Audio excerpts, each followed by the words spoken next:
좋은 아침입니다. 욥기 23장 1절에서 17절 말씀 보도록 하겠습니다. 1절 욥이 대답하여 이르되 2절 오늘도 내게 반항하는 마음과 근심이 있나니 내가 받는 재앙이 탄식보다 무거움이라.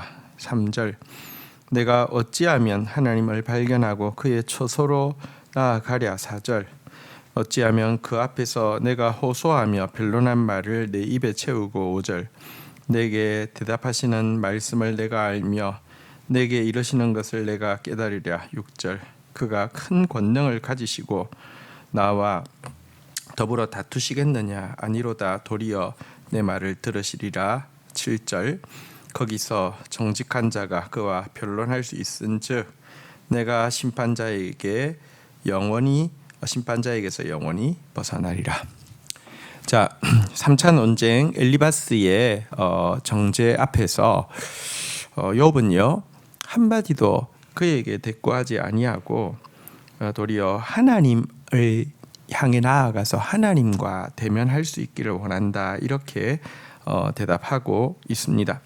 하나님만 자기가 지금 받고 있는 오해, 멸시를 정당하게 재판해 줄 수 있다는 사실을 이제는 더 이상 사람에게 미련 가지지 않게 되었음을 보여주는 것입니다. 그러면서 만약 자기가 하나님 앞에 설 수 있다고 하면 정말 바른 말로 하나님 앞에 호소할 수 있을 것이고, 하나님 역시 자기 말에 귀를 기울이시고 무서운 심판저로수가 아니라 무죄 판결을 해주실 것이라고 고백을 하고 있습니다. 하지만 문제는 8절부터 내용을 보면요, 그런데 내가 앞으로 가도 그가 아니 계시고 뒤로 가도 보이지 아니하며. 9절 그가 왼쪽에서 일하시나 내가 만날 수 없고 그가 오른쪽으로 돌이키시나 배울 수 없구나. 10절 그러나 내가 가는 길을 그가 아시나니 그가 나를 단련한 후에는 내가 순금같이 되어 나오리라. 문제는 그 하나님을 사방으로 헤매고 다녀도 도무지 배울 수 없다라고 탄식하고 있는 것입니다. 이런 점에서 지금 그가 가지고 있는 가장 큰 고통은 자신이 당했던 그 무서운 재앙도 아니고 친구들의 그 무정하고 정말 그 뭐랄까요, 사실이 아닌 그 무시무시한 비방도 아니고 아무래도 하나님을 찾을 수 없다는 그것이 가장 큰 고통임을 보게 됩니다.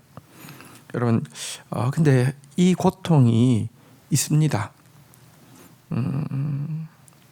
이런 고통에 대해서 많은 의의 사람들이 고백을 하고 있습니다. 이 시간이 필요합니다. 하나님이 침묵하시는 시간이 필요합니다. 그것만큼 우리를 깊이 수술하는 시간도 없고요, 그것만큼 우리의 본래의 자리로 되돌려 놓는 것이 없습니다. 우리가 전적으로 타락한 자인데요, 하나님 침묵하셔야지 내가 얼마나 보지 못하는 자이고 듣지 못하는 자이며 내가 얼마나 자격 없는 자인지를 알게 되고요. 또 한 가지, 여러분, 나에 대해서 깊은 절망과 나에 대해서 정말 자격 없음을 깊이 아는 것은요, 하나님의 은혜가 깊이 들어와서 깊이 잠길 수 있는 큰 그릇을 준비하는 시간이기도 합니다. 필요합니다. 어쨌든 이렇게 고백합니다.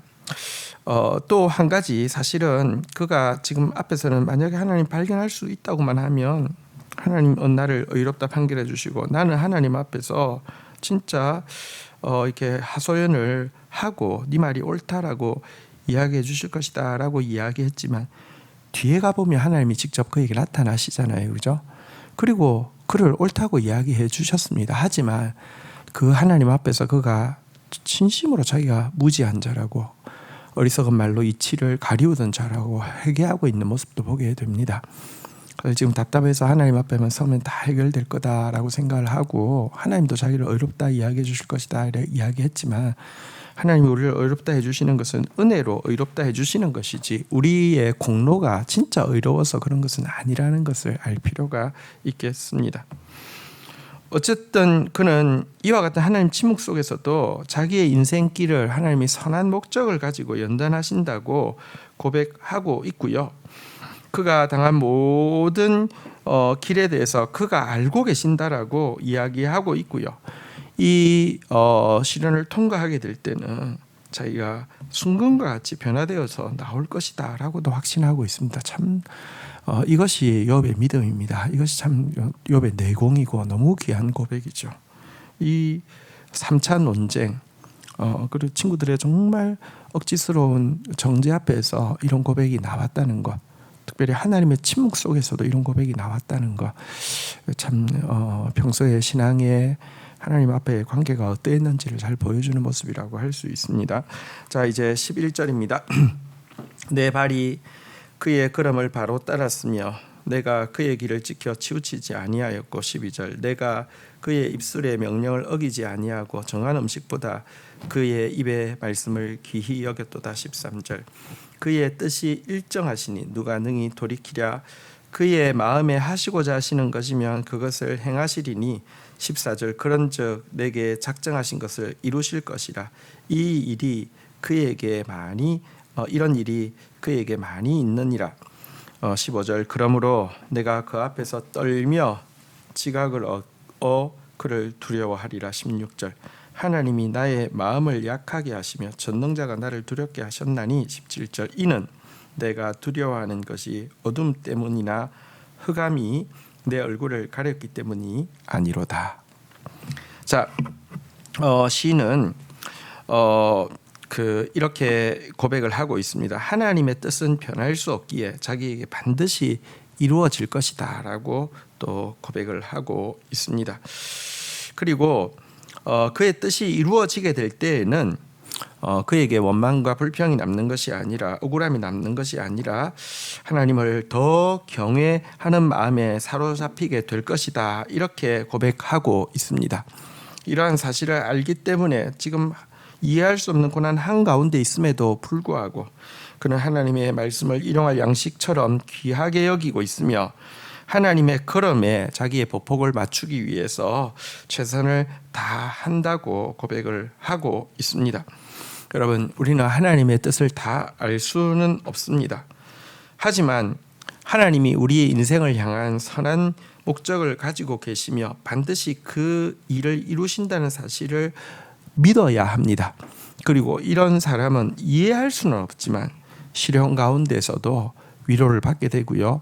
또 이해할 수는 없지만 시련 가운데서도 바른 길을 걸어갈 수 있는 힘을 얻게 됩니다.